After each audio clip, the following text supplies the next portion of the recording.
Hey guys, welcome back to my YouTube channel. Last week we looked at some variations of Miami's zone run plays, and we finished up showing how those can stack into other plays, specifically crack toss. Today we're going to expand on that. Before we get started into that content, I have a quote up from the article written by CBS News Miami.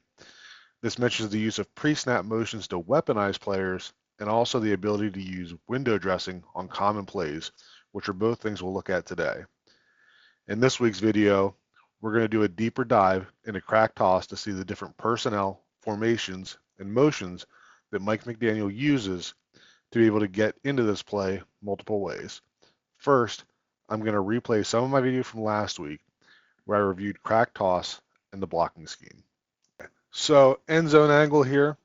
What we're going to see happen, Berrios is going to come in motion and then he's going to return back. He's going to become a lead blocker out here.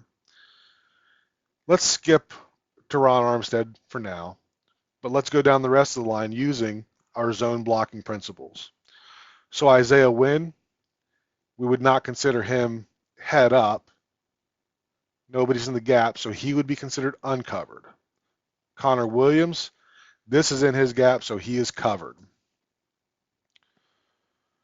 We've got Robert Hunt over here. He is uncovered. We've got Austin Jackson, who would be covered.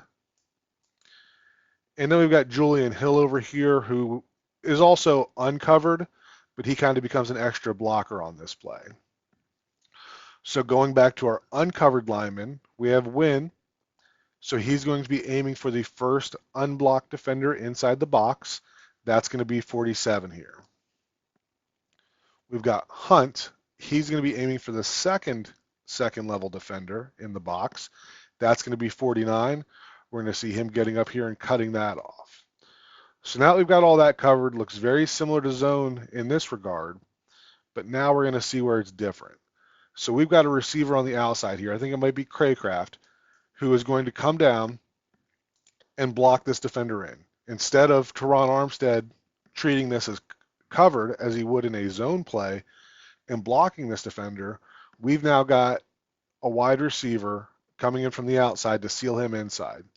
And now we're going to get Teron Armstead getting around the corner here as the ball is tossed to Achane and getting upfield. So that's where our crack toss comes from. Okay, so that clip was from week 3 against the Denver Broncos. The ones we're going to look at today were from week 13 against the Washington Commanders, and we're going to see how this play has evolved throughout the season and how Mike McDaniel added quite a few variations to it. So in our first clip here, we're going to have the crack block by Alec Ingold, and then we're going to have the return motion from Cedric Wilson. And then the variation here is that Durham Smythe is going to work across the formation given the split zone look.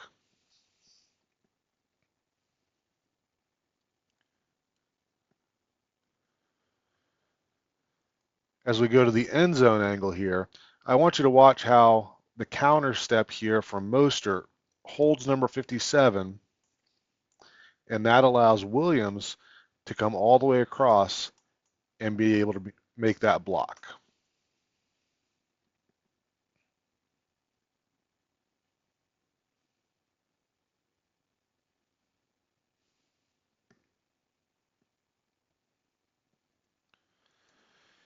Getting into our next clip here.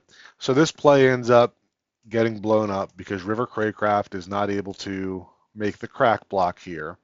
But I still wanted to look at it because now instead of using a return motion, we have Cedric Wilson coming all the way across and leading the play through the motion.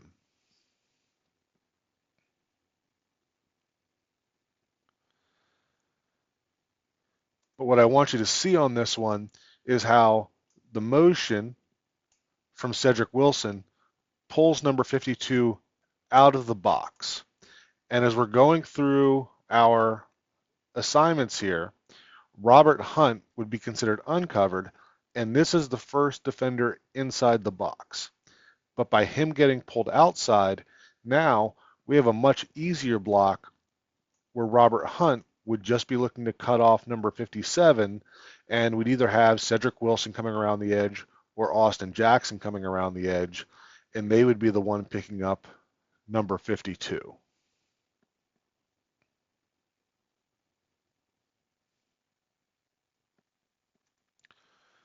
Okay, next example. So now we've got Tyreek Hill here, and he's going to go in that fast motion that Miami made popular this year. It's going to give, a split zone or reverse type look. And same idea here. We're going to get the linebackers getting pulled further into the box because they have to respect Tyreek Hill. And again, that allows Connor Williams to work up and be able to make the play. This is a tough angle from here, but that motion brings that linebacker over and gives Williams a chance at making that block. Okay, next example. I know we're moving kind of fast here. So we're back to the more traditional crack toss type look. We're going to have the crack here. We've got the return motion, but different personnel. We're in 21 personnel now. We've got two halfbacks, and this is Jeff Wilson that's going to come in the return motion, and he's going to lead the play. This is where I see Jalen Wright getting an opportunity to get on the field early in his career.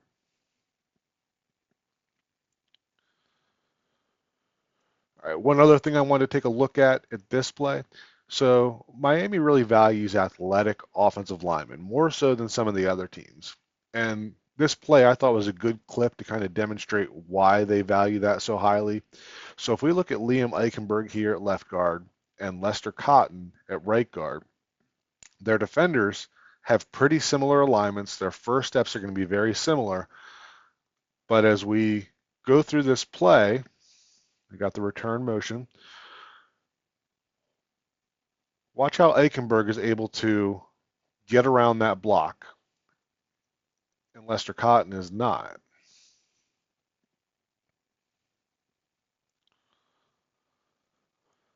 So when we look at some of these linemen like Liam Eichenberg, like Austin Jackson, and see how they're able to move in space, and this is a good example of why Miami really values that type of player, and that type of player is going to continue to get more opportunities in this offense than some of the other guys that, people may prefer. So now we're getting into another example of 21 personnel, two backs, one tight end. And we have Ingold, who is the second back in this formation.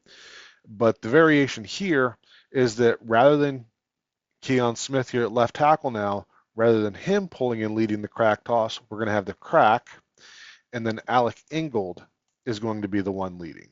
And then we've got Jalen Waddle here. He's going to take the reverse motion and get out in front.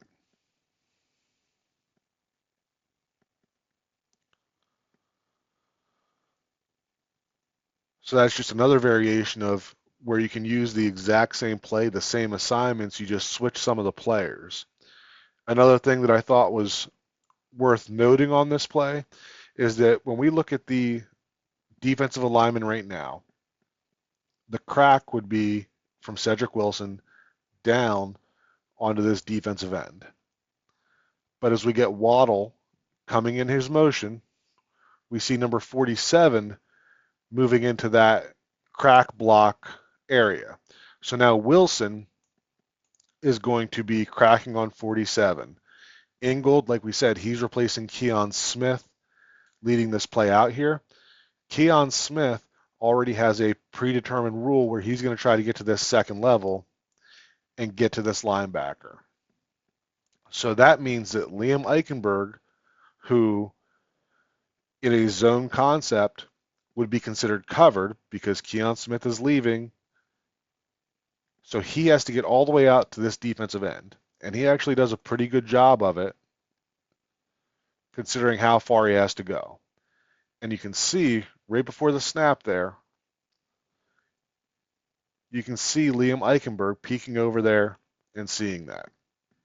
So this is the type of thing that we start to get as we get further into the season, as we get into more seasons of running the same concept, that the offensive line and the offense in general is able to adjust to adjustments by the defense like that, where in the past, this defender may have just been a free runner and blowing it up in the backfield.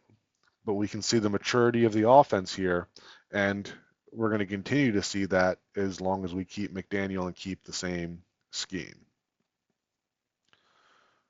We're going to skip over this one. So here's a play later in the game, and we've seen how Miami has used motion all throughout this game to run crack toss and manipulating the defense. In this example, they really don't use motion. Tanner Connor here is going to start in motion right before the snap, giving kind of a split flow look. And we're going to see Achane step inside briefly here. And the way that this is going to manipulate the defense is that these two defenders here, number 20 and number 38, when they see that action, they're going to step inside. And just those small steps inside are going to be enough that we're going to get a touchdown out of this play. Untouched. So looking at the end zone angle here, it's going to give you a better view. These are the defenders we're looking at here, 20 and 35. And they're going to step inside here, and we're going to see how it just gives the offense better angles on this play.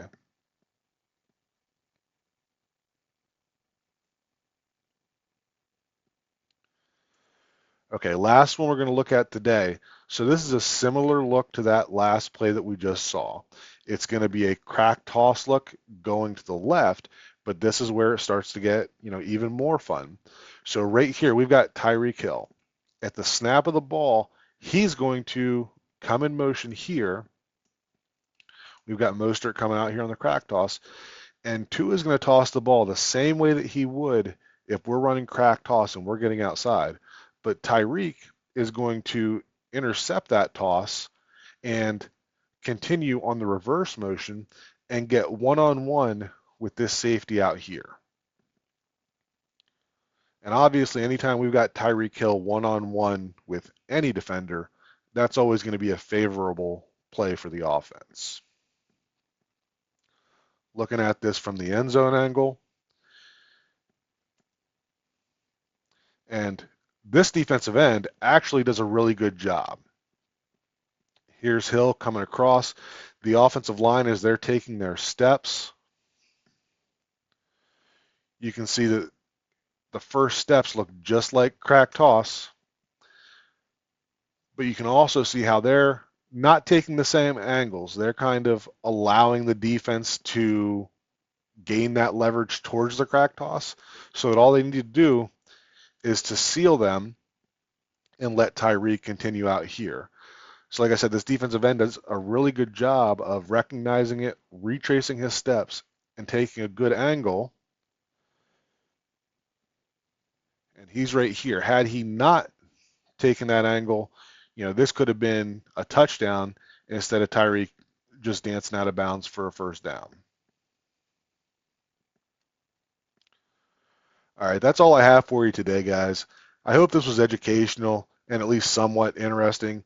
If you enjoy this type of content and would like to see me continue these type of videos, please leave a comment wherever you found it, whether it's X, Facebook, or YouTube. And if you have questions about this video or something you'd like to see in the future, then leave that as well. Have a great rest of your week, guys.